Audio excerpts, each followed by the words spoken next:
Barak Chuukwu was one of the richest men in the city of Kujora.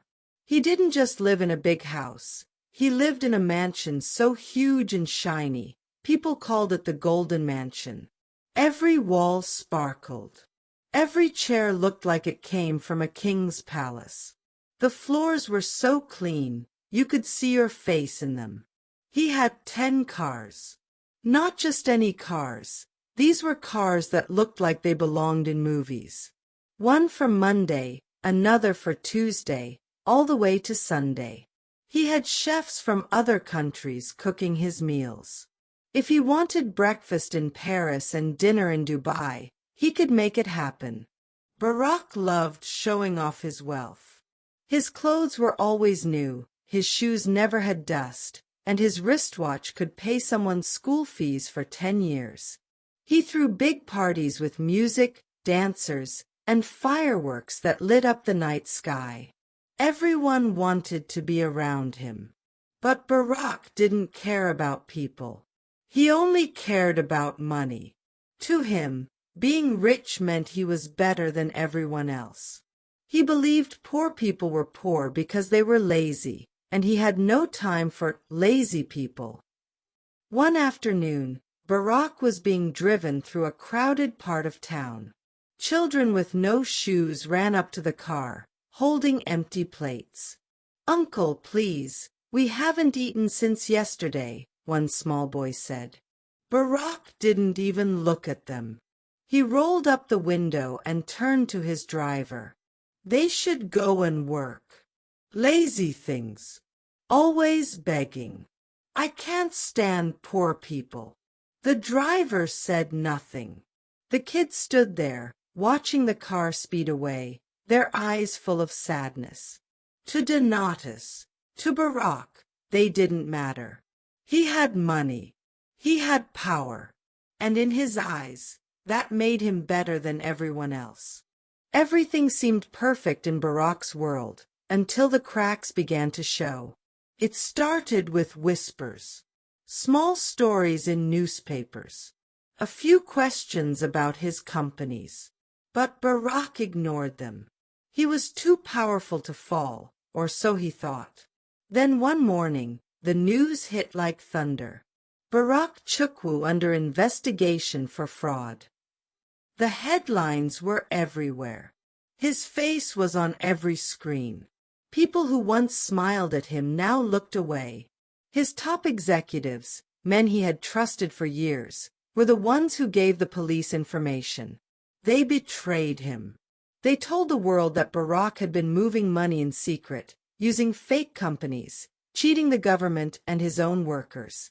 Barak shouted that it was a lie, that he was being framed, but no one listened. The damage was done. Banks froze his accounts. He couldn't touch a single naira. The government took his cars, his houses, even the Golden Mansion. His phone stopped ringing. The same people who begged to be at his parties disappeared. Then came the courtroom. Barak stood alone. No bodyguards. No friends. No expensive suit. Just a man in a plain shirt, looking smaller than he ever had before. The judge stared at him. "You are guilty of fraud. But instead of sending you to prison, I will give you something harder. You will start again, with nothing." Gasps filled the room. Barak couldn't believe it. No money. No home. No power. Just the clothes on his back. Outside the court, reporters shouted questions. He kept walking. He had no answers. No plan. For the first time in his life, Barak Chuukwu was just another man in the crowd. And the world didn't care. The streets of Lagos were loud, hot, and busy, but for Barak, they had never felt so cold. With no money, no home, and no one to call, he walked through the same roads he once ruled. His shoes were torn. His clothes dirty. His stomach ached from hunger. And his heart. It was heavy with shame. People passed him by like he didn't exist. He knocked on doors, doors of people who used to work for him, people who once bowed when he entered the room. "Please, can I have some water?" he asked. One man looked him up and down and laughed. "Barak? The great Barak. Look at you now. A beg, leave this place." Another woman shook her head. "You didn't help anyone when you had money. Why should we help you now?" He kept walking. Hunger burned inside him like fire. He sat by a wall, holding his stomach, trying not to cry. Children laughed at him. "See the man that used to drive big cars.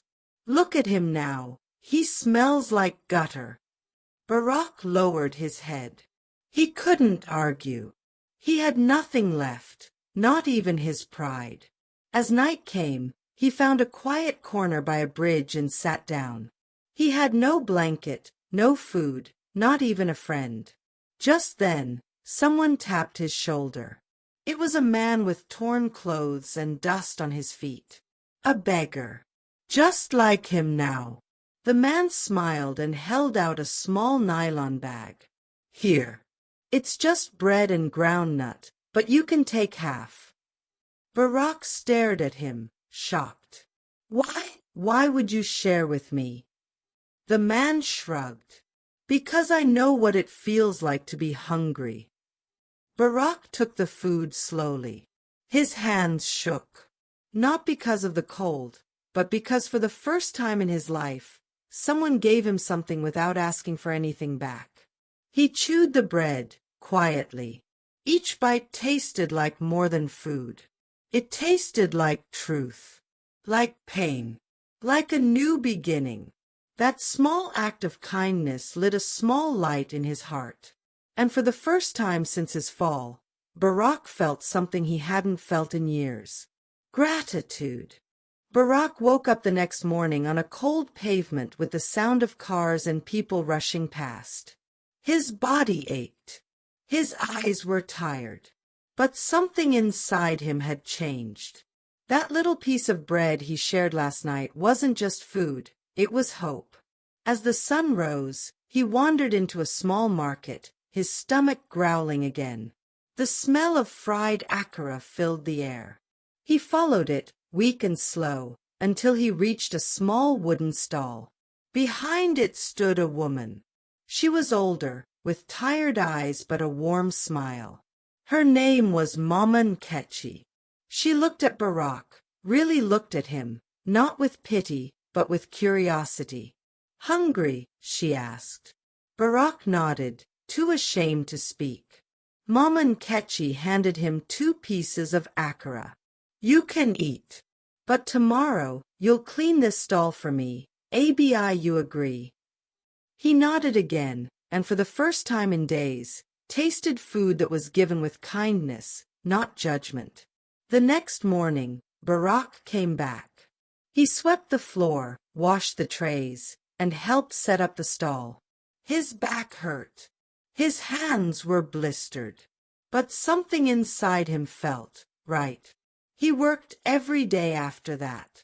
Not for money, but for food, and slowly for respect. Mama Nkechi didn't ask questions. She just gave him work and treated him like a human being. At night, Barak found shelter at a nearby church where other homeless people stayed. The room was small, the mat was thin, but the warmth came from something more than blankets. It came from the people. Old men with tired voices. Young boys with big dreams. Women who sang to calm their children to sleep. They shared stories, not to complain, but to survive. And Barak. He didn't talk much. Instead, he listened. He heard how a man lost his job because of sickness.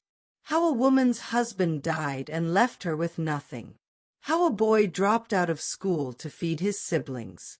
For the first time in his life, Barak didn't try to fix, judge, or give advice.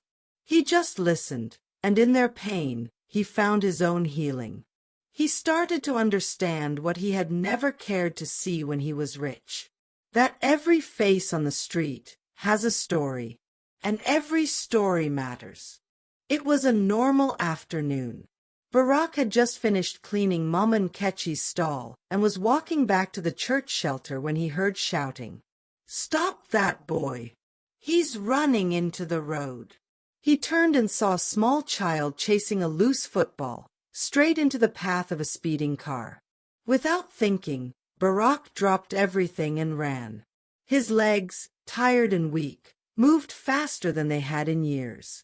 In one swift motion, he dove forward, grabbing the child and rolling them both out of the way, just seconds before the car screeched past. People screamed. The boy was crying but safe. Barak sat up, holding the boy close, breathing heavily. The child's father came running, pale with fear. When he saw his son in Barak's arms, he froze. "Barak?" Barak looked up and recognized the man immediately. It was Chief Adeni, one of his old business rivals. A man who once tried to take over his company. A man who had once celebrated his downfall. But now, that same man knelt beside him, shaking his head in disbelief. "You saved my son." News spread fast. By evening, Barak's name was back in the headlines. Former billionaire, now street cleaner, saves child's life. The fall and rise of Barak Chuukwu. Cameras showed up at the market. Reporters rushed to interview him. People who had forgotten him were suddenly interested again. Everyone wanted to know how a man who once lived like a king was now washing plates and sweeping floors. But Barak was not ashamed. He stood in front of the cameras in his faded shirt and dusty shoes and spoke with a quiet strength. "I used to think money made me better than others. I was wrong. I looked down on people who had nothing. But when I lost everything, I found something more important than wealth." He paused, then smiled gently. "I found humility. I found people. I found myself." The reporter asked if he would return to business now that people knew who he was. Barak shook his head. "I don't want the old life back. That life had gold, but no heart. I'd rather live in rags with purpose than in riches without love." His words went viral. Not because he was rich again, but because he spoke the truth so many people felt. The man who once chased power had become a voice of peace. And for the first time, people listened, not because he had money, but because he had changed. The man who once lived in a golden mansion now lived with a golden heart. Barak Chuukwu, once forgotten and broken, became a light to many. With the little money people donated after hearing his story, and with help from Mama Nkechi and the church community, he started something new, not a company, but a shelter. A small building with open doors, warm food, and kind words. He called it Second Chance. There was no velvet carpet or sparkling lights, but there was love, laughter, and the smell of hot akara in the evening. Every day, he cleaned the floors himself. He served food with his own hands. He sat with those who had no one, listened to their stories, and remembered every name. And something amazing happened.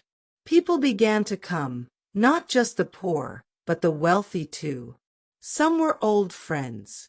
Others were former enemies. They were surprised by the man they found. Chief Adeni returned, not with pride, but with respect. "I misjudged you, Barak," he said. "The world needs people like you. Let's work together." Others followed. Businessmen who once ignored the poor now wanted to help. They offered large checks and big contracts. But this time, he chose differently. "I will only work with those who understand one thing," he said. "People over profit. Every time." Some laughed. Some walked away. But the right ones stayed. Together, they opened more shelters, started food drives, built small businesses that trained and hired the jobless. Barak never returned to the top of the rich list, but he had something better now. A legacy. A name that meant kindness. A man who lost everything and used the pain to build something that would last. The streets of Kujora knew him not as the fallen billionaire, but as the man who rose again by lifting others. The man who used to pass beggars without blinking, now held their hands, fed their children, and called them brother. He was no longer Barak the tycoon. He was Barak the servant king. A large hall filled with eager young faces. The kind of faces that once looked up to Barak Chuukwu for his cars, his mansion, and his money. But now, they listened for something deeper. Barak stood at the front. No gold rings. No expensive suit. Just a simple shirt, a worn wristwatch, and eyes that had truly seen life. I used to believe that success was how high you could rise, he began, his voice calm but firm. But now I know, it's about how deeply you can care. The room was silent. I chased wealth and forgot people. I had everything, but I had no peace. It took losing everything, my money, my pride, my name, to finally learn what matters. He paused, looking around the room. You are the future. Chase purpose, not just profit. Build people, not just buildings. If your business grows but your heart shrinks, you have failed. Applause echoed across the hall, not for a billionaire, but for a man who had walked through fire and come out softer, wiser, and more whole. After the event, Barak stepped outside and walked through a neighborhood. It wasn't a rich area. The roads were dusty, the houses old. But every few steps, someone waved. Mr. Barak. Good evening, sir. Thank you for what you did for my uncle. You're always welcome here. Children ran up to greet him. Market women smiled. A young man offered him roasted corn. The same streets he once drove through with his nose in the air now felt like home. There was no gold here, no flashing cameras, just respect, love, humanity. As Barak walked, he looked around, his heart full, not of pride, but of peace. And as the sun set behind him, one final thought rose like a soft breeze in the air. True wealth is not what you carry in your wallet, but what you carry in your heart. Thank you for watching. Don't forget to like, comment, and subscribe for more stories. Turn on your notification bell so you never miss an upload. Thank you for watching. See you in the next video.